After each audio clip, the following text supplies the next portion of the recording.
কে, তোমার সাথে এই কাজটা করলে আমার বাবা মা যদি জানে তাহলে আমার ক্ষতি হয়ে যাবো গা। সে বলে না, আমি তো তোমার অনেকটা ভালোবাসি, দেখো তোমার ছাড়া তো আমি কারোর বিয়ে করব না, তুমি আমার তুমি রাজি হয়ে যাও, তুমি আমার যদি ভালোবাসো, আমার যদি মরণ না চাও, তাহলে তুমি এই কাজটা করতে পারবা। আসসালামু আলাইকুম বন্ধুরা, আমি রূপা বলতেছি দিনাজপুর থেকে। আমার জীবনের গল্প বলবো বন্ধুরা, তোমরা মন দিয়ে শুনবা, এটুকু আশা করি। আমি একদিন আমার নানা বাড়ি যেতেছিলাম গাড়িতে উঠে, বাসের ড্রাইভাররা যে কতটা খারাপ হয় সেই কথাগুলো আমি আজ বলবো তোমাদের। আমি সামনের সিটে বসেছিলাম, লোকাল আয়না দিয়া বারবার সে আমার দিকে তাকাইতেছিল, মিষ্টি মিষ্টি হাসতেছিল। আমি বুঝতে পারিনি ব্যাপারটা, কেন আমার দিকে তাকাইতেছে, বারবার তাকাইতেছে, দেখতেছে, মুচকি মুচকি হাসতেছে, চোখের ইশারা অনেক কিছু বলতেছে, কিন্তু সে যে আমার ডাকতেছে, কথা বলতেছে, সেটা আমি বুঝতে পারতেছি। কেন, লোকাল গ্লাসটা ছিল আমার দিকে, সরাসরি মুখ করানো ছিল, তার জন্য তার চোখে চোখ পড়ে দিত, বারবার কথা বলতে। সারাটা রাস্তা সে আমার সাথে এরকম করছে।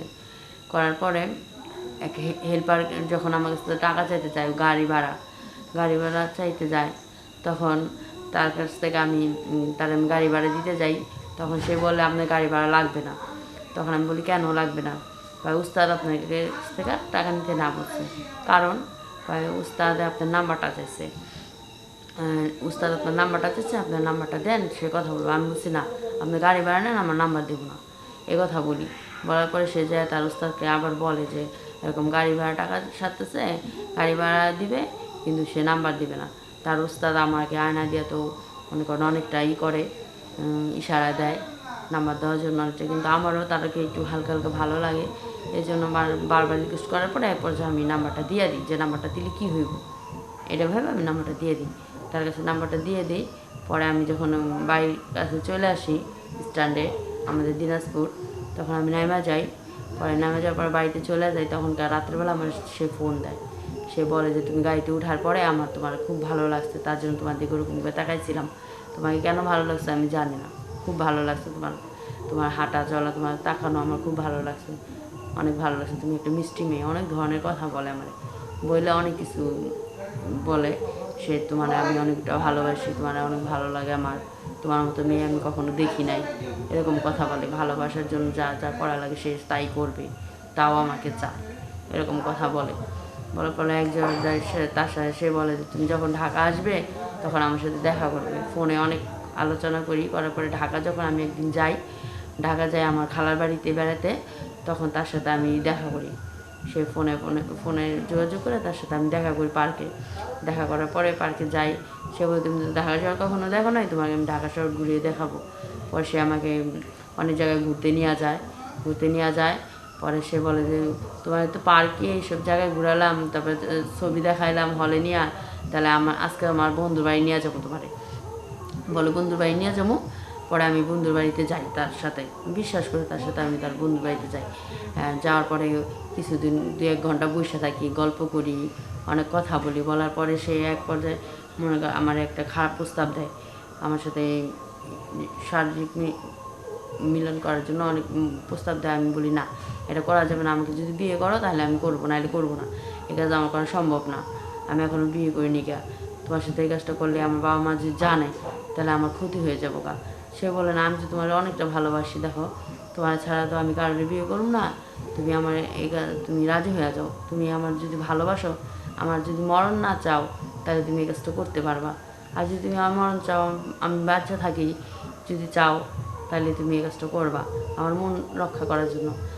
আমি বলি না, আমি তো তোমাকে ভালোবাসি, তার জন্য কী হয়েছে, তুমি তো আমার ভালোবাসো, তাহলে আমার বিয়ে করো, বিয়ে করার পরে আমরা যা করা করবো। সে বলে না, বিয়ে তো আমি তোমার করুম, কিন্তু এখন তো আমার মন চাইছে তোমার কাছে যাইতে, তার জন্য আমার অনেকটা ইচ্ছা, অনেক আশা তোমার কাছে যাওয়ার জন্য। তখন এক পর্যায়ে আমি রাজি হয়ে যাওয়ার পরে আমাদের মাঝখানে অনেক দৈনিক মিলন হওয়ার পরে দুজনে অনেকটা সময় কাটাই ওখানে, অনেক আনন্দের সময়টা যায়। পরে অনেক সন্ধ্যা যখন হয়ে যায় তখন আমরা দুজনের বাড়ি থেকে চলে যাই, যা যার মতো সে যা চলে যায়। চলে যাওয়ার পরে সে তার বাড়িতে চলে যায়, আমি আমার বাড়িতে যাবো, খালা বাড়ি চলে যাই। খালা বাড়ি যাওয়ার পরে সে আমার ফোন দেয়, আমার সাথে কথা বলে যে তুমি কিন্তু আবার আমার সাথে দেখা করবা, তুমি এখন বাড়িতে যাবা না, তোমার খালার বাড়িতে কিছুদিন থাকবা, থাকার পরে আমার সাথে আবার দেখা করবো। তখন আমি বাড়িতে আবার যাই না, গ্রামের বাড়ি যাই না, খালার বাড়িতে থাকি। খালার বাড়িতে থাকার পরে তার সাথে আমি আবার ফোনে কথা বলি। সে বলে কি তুমি কিন্তু আবার আসবে আমার সাথে বেড়াইতে আমার বন্ধুর বাড়িতে। তার বন্ধুর বাড়িতে আমি আবার যাই, তার সাথে কথা বলি। তারপরে আমাদের আবার শারীরিক মিলন হওয়ার পরে তারপর আমরা দুজন আবার চলে যাই। চলে যাওয়ার পরে আরেকদিন আমাদের ডাকে যে আমি তো বাড়িতে চলে যাবো, তুমি এখন তো আমার দেখা করতে পারো না। সে বলে না, তুমি বাড়িতে যাবে না, তুমি বাড়ি যাওয়ার আগে আমার সাথে দেখা করবে। তারপরে আমি ওখানে যাই। যাওয়ার পরে সে তো আমার সাথে এরকম খারাপ আচরণ করার পরে তার বন্ধু ছিল তাদেরও নিয়ে আসে। নিয়ে আসে তাদের দিয়ে জোরজবরদস্তি করে আমার সাথে খারাপ আচরণ এসব শারীরিক মিলনের এই কাজটা করার পরে সে আমাকে নিয়ে অনেক কিছু বলে। আমি তারা বলছি, দেখো তুমি এই কাজটা ঠিক করো নাকি, নিজে তো করছো, আমার ক্ষতি আরেকজনকে দিয়ে আমার ক্ষতিটা করাইলা। পরে সে বলে যে না, আমি তো তোমার ভালোবাসি, তাতে কী হয়েছে, তুমি আমার কাছে আমার বন্ধুর মন রক্ষা করার জন্য আমি এই কাজটা করছি, আমার এটি বলে, কিন্তু তাও আমি তোমার ভালোবাসি। আমি এক পর্যায়ে রাগারাগি করে ওখান থেকে কান্নাকাটি করে চলে আসি। আসার পরে বাড়ি চলে আসি। সে আমারে ফোন দেয়, ফোন দিয়া বলে, দেখো তোমার তো আমি অনেক ভালোবাসি, তোমার তো আমি ফালাই দিব না, তোমার আমি বিয়ে করুম, যা হয়ে গেছে তুমি ভুলা যাও। আমাকে এই কথা বলে, ভুলা যাও, তুমি এটি মনে রাখো না, তুমি কিন্তু আমার সাথে দেখা করে তারপরে বাড়িতে যাবে, এর আগে বাড়িতে যাইতে পারবে না। পরে আমাকে অনেক কিছু বলে, অনেক দোহাই টোহাই দেয়। পরে আমি তার কাছে আবার যাই। যাওয়ার পরে এক পর্যায়ে সে আবার কিছুদিন পর সে এরকম একই কাজ আবার করে, তার হেল্পারে নিয়ে আসে, যে হেল্পার দিয়া সে নাম্বার নিয়েছিল। নেওয়ার পরে সে হেল্পার আসে, হেল্পারের বলে এই হেল্পারের সাথেও তোমার এটা করতে হইব। আমি বলছি না, আমি এটা করতে পারবো না। সে আমার ফোনে ডাকার পরে আবার আমি যাই, তার সাথে দেখা করি যে তুমি আমার বাড়িতে যাও না, আমার সাথে দেখা না করে। পরে তার সাথে আমি দেখা করি, অনেক ভুল বুঝাবুঝি হয়, তাই সে আমার মানায়, তার আমি বুঝি, তার আমি তো প্রচণ্ড ভালোবাসি মন থেকে। কিন্তু তার কথাগুলো আমার রাখার জন্য আমি অনেক চেষ্টা করি যে সে তার মন যেন না ভাঙে, কেন আমি তার ভুলতে পারতেছি না এই কারণে। পরে আমি বলছি যে আমি বাড়ি চলে যাবো, দেখো তার জন্য তুমি বললাম দেয় আমি আসছি, আমি বাড়ি চলে যাবো, তুমি তা নিয়ে মন খারাপ করো না, ফোনের মাধ্যমে তো আমরা কথা বলুনি, ফোনে যা বলার তুমি বইলো। আমি পর্যায়ে আমি রাতের নাইটের গাড়িতে আমি দিনাজপুর চলে আসি। আসার পরে সে আমাকে ফোন দেয় যে তুমি বাড়িতে চলে গেছো নাকি, বাড়িতে পৌঁছাইছো। আমি বলছি হ্যাঁ। দেখো কয়েকে আমরা যে কয়েকদিন থাকলাম, আমরা এনজয় করলাম, এনজয়টা কীরকম লাগছে তোমার? আমার অনেক খারাপ নোংরা কথা বলে যে এরকম আমার তো অনেক ভালো লাগছে, মজাই পেয়েছি, আমি তোমার কীরকম লাগছে? আমি বলছি আমার কাছে ভালোই লাগছে, কিন্তু আমার কাছে খুব খারাপ লাগছে, এটাই আমরা বিয়ে করি নাই, এই জন্য এই কাজটা করলাম, আল্লাহর কাছে আমরা দায়ী হয়ে রয়েছি, এই যে গুনার কাজ করছি, এই সব ব্যাপারে আমি কথা বলে ও শুধু একই কথা বলে যে আমি তো তোমাকে পাই অনেক খুশি হয়েছি, তোমার সাথে আমার মিলন করে অনেক ভালো লাগছে, এই সেই অনেক কথা বলে। পরে মনে করেন আমি যখন বলি যে তুমি এইসব কথা বলো না, তুমি আমার বিয়ে করবে কবে সেটা বলো, সে বলে আমি তো তোমার বিয়ে করবো, তুমি যখন ঢাকা আসবে তখন তোমার আমি বিয়ে করবো, এখন তো আর তোমার আমি বিয়ে করতে পারতেছি না। তারপরে অনেক নোংরা কথা বলে আমার সাথে। বলার পরে আবার তার মায়ার টানে মানে এরকম কথা বলছে না, আমি ঢাকা না যেতে পারতেছি না। তখন আমার বাবা মাকে বললাম, মা আমি ঢাকা চলে যাবো, আমার খালা বাড়ি যাইয়া আমি চাকরি নিয়ে ওইখানেই থাকবো। তখন বাবা মা রাজি হইতেছিল না, অনেক কষ্ট করে তাদের রাজি কইরায়া পরে আমি ঢাকা চলে আসি, আমার খালার কাছে চলে আসা। পরে আমি একটা চাকরি নিই গার্মেন্টসে।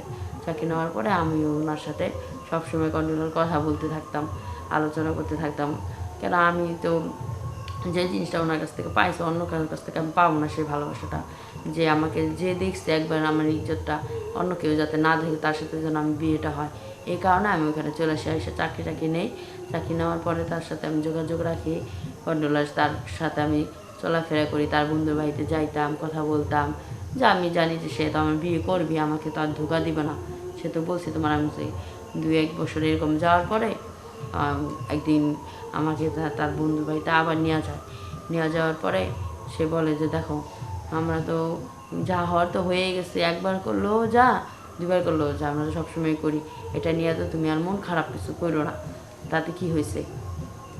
আমার যদি তুমি বুঝো, আমার মনটারে বুঝো, আমার ভালোবাসো, তাহলে তোমার শারীরিক মিলন করার জন্য তোমার সমস্যাটা কি? কিন্তু আমার একটাই সমস্যা, আমাকে বিয়ে করতেছে না, বারবার আমার ধর্ষণ করতেছে, কেন করতেছে আমি এটা বুঝতেছি না। আসলে কি সে আমার সত্যি সত্যি ভালোবাসে না অন্য কিছু? এই জিনিসগুলো আমি পরখ করার জন্য অনেক চেষ্টা করি, কিন্তু তার মনের খবরটা আমি নিতে পারি না নিতে পারার কারণে মানে আমি ব্যর্থ হইতাছি, কিন্তু তার প্রতি আমি দুর্বল, তার জন্য তার আমি জোর দিয়ে কোনো কথা বলতেও পারতেছি না।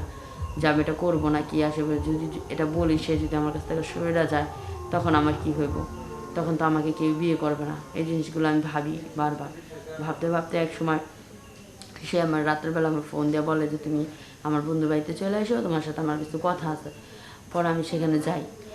যাওয়ার পরে সেখানে যাওয়ার পরে দেখি কি কয়েকটা লোক এসে বসে আসছে, তারই বন্ধু, তার হেল্পারটাও আসছে সাথে। আসতে পরে সে বলে যে, আমি বলি যে এরা কারা, এরা কেন আসছে, তুমি একা আমার আসতে বলছো, তুমি একাই আসো, আজকে লোক নিয়ে আসছো কেন? বলে এমনি তোমার দেখতে আসছে, আমি যে তোমার বিয়ে করবো আর আমার বন্ধুরা তোমার দেখতে চাইছে, এই কারণে তোমার নিয়ে আসছি। পরে আমি বলি যে ঠিক আছে, তোমার বন্ধুরা আসতে দেখবে, সমস্যা কী, বন্ধু বান্ধব দেখতেই পারে, স্বাভাবিক, কারে বিয়ে করবে তার জন্য দেখবে কার সাথে রিলেশন আছে, তার সাথে আমি কথা বলি, হাসি ঠাট্টা করি। কিন্তু তার ভিতরে যে কতটা মুখোশধারী শয়তান লুকায় ছিল সেটা আমি জানতাম না। এক পর্যায়ে সে আমাকে রুমে নিয়ে যায় শারীরিক মিলন করার পরে সে তার বন্ধুকে আবার পাঠাতে আমার রুমে, কিন্তু আমি জানতাম না তার বন্ধুকে আমার রুমে পাঠিয়ে দেওয়ার পরে সে আমার সাথে জোরজবরদস্তি করে এক সময় মিলন করার পর সে চলে যায়। শারীরিক মিলন করার পর সে চলে যায়। কয়েক বন্ধু ছিল এখানে, তিনজন যাওয়ার পরে তার হেল্পারটাকে নিয়ে বলতেছে যে আমার হেল্পারটা তো অনেক হেল্প করছে আমার এই ভালোবাসার কারণে, তুই তো আমার হবি সত্যি এই হতি, কিন্তু তোর তো আমি বিয়ে করুম না, এই জন্য তোরে আমি আমার হেল্পারের সাথে তো ঘুমাইতে হইব, এই কথা বলে।